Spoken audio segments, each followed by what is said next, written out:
کہ مضمون کی جتنی ضرورت آج کے دور میں ہے شاید اتنی کبھی نہ رہی ہو، بلکہ ہمیشہ سے ہی معاشرے میں برداشت کی ضرورت رہی ہے۔ معاشرے کے قائم رہنے میں جو چیز بنیاد ہے وہ برداشت ہی ہے۔ لوگوں کو ایک دوسرے کو برداشت کرنا ہوتا ہے، ایک دوسرے کی باتوں کو برداشت کرنا ہوتا ہے، ایک دوسرے کے وجود کو برداشت کرنا ہوتا ہے، ایک دوسرے کی سوچ کو برداشت کرنا ہوتا ہے، اختلاف رائے کو برداشت کرنا ہوتا ہے، دوسروں کی اوپینین، دوسروں کی رائے کو برداشت کرنا ہوتا ہے۔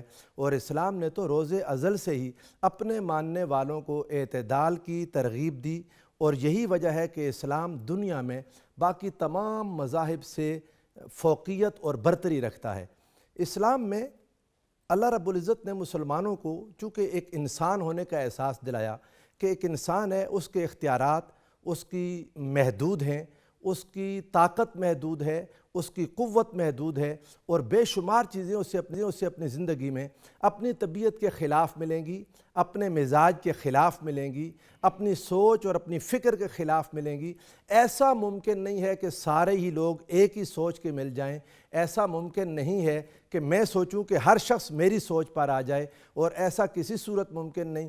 ایک ہی اس کا راستہ ہے کہ سارے لوگوں کی کھوپڑیوں سے اگر دماغ نکال دیا جائے تو شاید پھر سارے لوگ ایک نقطہ نظر پر آ جائیں۔ جب تک لوگوں کی سوچ ہے، جب تک لوگوں کے دماغ ہیں، جب تک لوگوں کے ذہن اور سوچنے کا انداز موجود ہے، ہر کوئی اپنی اپنی سوچ اور فکر کے مطابق چلتا رہے گا۔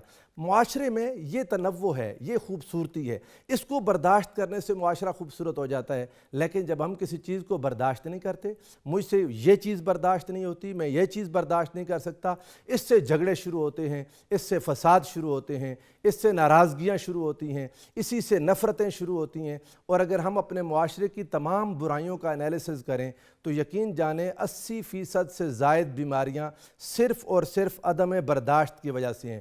یہی وجہ ہے کہ رب الجلال کو برداشت کا مادہ انسان میں بہت پسند ہے۔ اللہ رب العزت انسان کے اندر جن خوبیوں کو رکھتا ہے اور جو خوبیاں رب ذوالجلال دیکھنا چاہتا ہے، ان میں سر فہرست یہ خوبی ہے کہ انسان میں برداشت کا مادہ ہو، انسان دوسروں کی رائے، سوچ، فکر کو برداشت کر سکے، دوسروں کے وجود کو برداشت کر سکے، اپنی طبیعت کے خلاف چیزوں کو برداشت کر سکے۔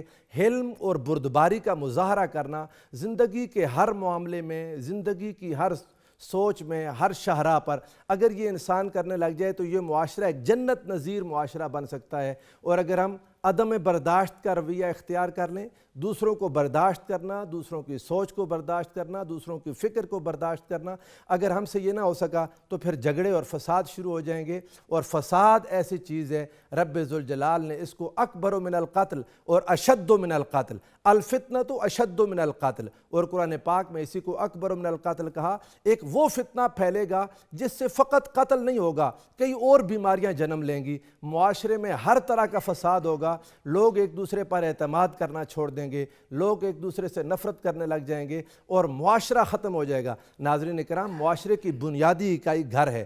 گھر کے اندر میاں بیوی کا ایک دوسرے کو برداشت کرنا، والدین اور اولاد کا ایک دوسرے کے ساتھ رہنا اور ان کی رائے کو برداشت کرنا، اور نہ صرف یہ کہ برداشت کرنا، اسلام تو اس سے اگلا درس دیتا ہے کہ برداشت کرنے سے زیادہ بڑھ کر اسے سمجھنا اور اس کی سمجھ کر اس کے ساتھ بھی پیار کرنا، بے شک وہ ہماری سوچ اور فکر کے خلاف ہی کیوں نہ ہو۔ حضور سرور دو عالم صلی اللہ علیہ وآلہ وسلم کے پاس ایک دفعہ وفد عبد القیس آیا۔ ان کا ایک شخص تھا جس کے چہرے پر زخم تھا۔ آقا علیہ السلام نے کافی چیزیں ان کو نصیحت فرمائیں۔ یہ حدیث پاک مشکات شریف میں بھی ہے، بخاری میں ہے، امام مسلم نے اس کو روایت کیا۔ آقا علیہ السلام نے انہیں 4 چیزوں کا حکم دیا تھا اور 4 چیزوں سے منع کیا تھا، وہ حدیث کی تفصیل ہے۔ لیکن آخر میں وہ شخص جس کے چہرے پر زخم تھا، آقا علیہ السلام نے اس سے فرمایا تھا، ان فیک لخصلتین یحبہم اللہ، تمہارے اندر 2 خوبیاں ہیں جنہیں اللہ پسند کرتا ہے، تمہارے اندر 2 ایسی خوبیاں ہیں جن سے اللہ محبت کرتا ہے۔ وہ کون کون سی؟ فرمایا الحلم والانات، ایک تمہارے اندر بردباری اور برداشت ہے، اور دوسرا تمہارے اندر عقل ہے۔ اور ناظرین کرام، بردباری جس شخص میں نہ ہو اس کی عقل قائم نہیں رہ سکتی۔ غصہ عقل کا سب سے بڑا دشمن ہے۔ جس انسان میں برداشت نہیں ہے، اس کے اندر عقل ہو بھی تو وہ اپنی عقل کو استعمال نہیں کر سکتا، اپنی عقل کے مطابق کبھی کام نہیں کر سکتا۔ غصہ عقل ختم کر دیتا ہے اور انسان جہالت کی ساری حدیں پار کر جاتا ہے۔ حضرت عبداللہ بن جرجس رضی اللہ تعالیٰ عنہ سے روایت ہے کہ نبی کریم صلی اللہ علیہ وآلہ وسلم نے ارشاد فرمایا، الصمت الحسن والتؤدۃ والاقتصاد جزء من 24 جزءا من النبوہ، آقا نے فرمایا اچھی سیرت، تحمل و وقار اور میانہ روی نبوت کا 24واں حصہ ہے۔ یعنی ہر رسول کو رب ذوالجلال نے یہ خوبیاں لازماً عطا کیں۔ ان کی سیرت و کردار اچھا تھا، ان کے اندر تحمل اور وقار تھا اور میانہ روی تھی۔ یہی وجہ تھی کہ یہ انبیاء اپنے اپنے زمانے میں، چونکہ ان کے جو ذمہ داریاں پوری کرنے میں سب سے زیادہ ان چیزوں کی ضرورت ہوتی ہے، سو رب ذوالجلال نے ہر نبی کو ایک چیز عطا کی۔ اور اگر یہ چیز کسی انسان میں نہ ہو، انسان میں تحمل نہ ہو اور برداشت نہ ہو، تو ہوتا کیا ہے؟ اپنا نقصان کرتا ہے، دوسروں کا نقصان کرتا ہے، معاشرے میں ہر طرف بیماریاں اور خرابیاں پھیلاتا ہے۔ حضور سرور دو عالم صلی اللہ علیہ وآلہ وسلم نے بہت ہی پیاری مثال دے کر اپنے امتیوں کو تحمل اور برداشت کا راستہ سکھایا۔ امام بخاری نے اس حدیث کو روایت کیا، حضرت ابو ہریرہ رضی اللہ تعالیٰ عنہ سے روایت ہے، آقا دو جہاں صلی اللہ علیہ وآلہ وسلم نے ارشاد فرمایا، مثل المؤمن کا مثل الخامۃ من الزرع، مومن کی مثال پودے کی پہلی نکلی ہوئی شاخ کی مانند ہے، من حیث اتتھا الریح کفأتھا فاذا اعتدلت تکفأ بالبلاء۔ آقا نے ارشاد فرمایا جب ہوا چلتی ہے یہ جھک جاتا ہے اور جھکا رہتا ہے، اور جب یہ بلا گزر جاتی ہے تو پھر دوبارہ سے سیدھا ہو جاتا ہے۔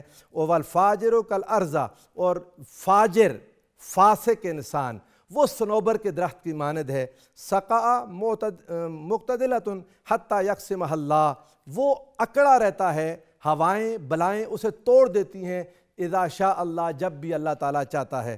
حاضرین کرام، انسان اپنے غصے کو پی جائے، انسان دوسروں کی چیزوں کو برداشت کرے، تب جا کر اسے موقع ملتا ہے کہ وہ اپنے دماغ سے سوچ کر اچھا فیصلہ کر سکے اور اچھی چیز کو معاشرے میں آگے پھیلا سکے۔ اور یہی وہ چیز ہے، ایک غصے کا گھونٹ ہے جسے پینے کا اتنا ثواب ہے کہ کسی اور گھونٹ کے پینے کا ثواب نہیں ہے۔ آقا دو جہاں صلی اللہ علیہ وآلہ وسلم کا یہ ارشاد گرامی امام ابن ماجہ اپنی سنن میں لائے۔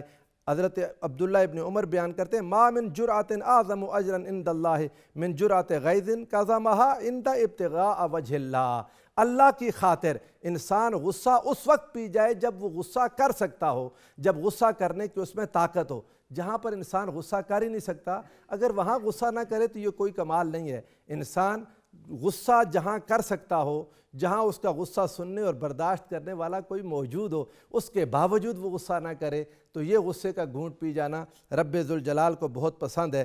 حضور نبی کریم صلی اللہ علیہ وآلہ وسلم نے ارشاد فرمایا، جس شخص نے من کف غضبہ ستر اللہ عورتہ، امام المعجم الکبیر میں یہ حدیث پاک ہے، حضور علیہ السلام نے ارشاد فرمایا، جس شخص نے اپنے غصے کو قابو پا لیا، اللہ رب العزت اس کے عیب چھپائے رکھے گا۔ انسان اپنے کئی عیوب اپنے غصے میں ظاہر کر بیٹھتا ہے اور عدم برداشت کی وجہ سے اپنے آپ کو بھی لوگوں کے سامنے اپنی خرابیاں ظاہر کر بیٹھتا ہے اور دوسروں کا بھی نقصان کرتا ہے۔